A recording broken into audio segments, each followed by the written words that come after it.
ay naglalakad at naghahanap ng murang makakainan sa karinderya. Sa pagkakataong ito, pauwi pa ako ng Manila na ang dala kong pera ay 500 pesos lang. At agad naman ako nakakita ng lugar na makakainan.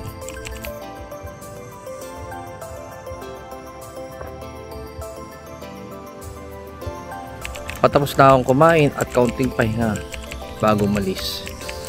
Meron mga batang magkakaibigan dumating para mananghalian. Hindi ko alam kung taga saan sila at nag-order ng rice. Narinig ko na naghahatian sa kanin at nagtatanong ang tindera kung anong ulam. Ang sagot ng mga bata ay sabaw lang po.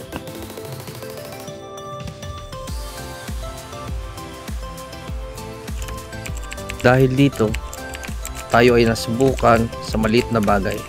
Bumili ako ng rice at ulam para sa kanila at di lang pinalad sa soft drinks na hiling nila dahil walang tinda nun.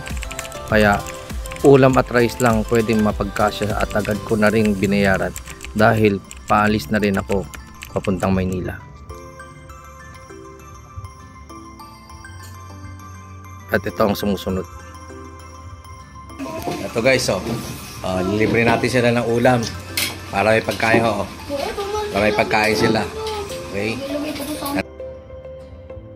So si kuya nagsaserve.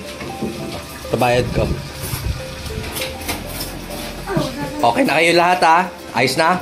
Soft drinks gusto nyo? Opo. May soft drinks ka ba? Wala po. Ay wala, sayang. Ilang kanin yan? Lahat? Tatlo po. Tatlo? Hindi, isama mo na yung dalawang kanin yung ano. Yung sa'yo po? Oh. Kasama na po lahat yan. Oo, isama mo na lahat o bayaran ko na lahat. Hindi, bayad na po sila. Ah, bayad na sila? Opo. Okay. Okay.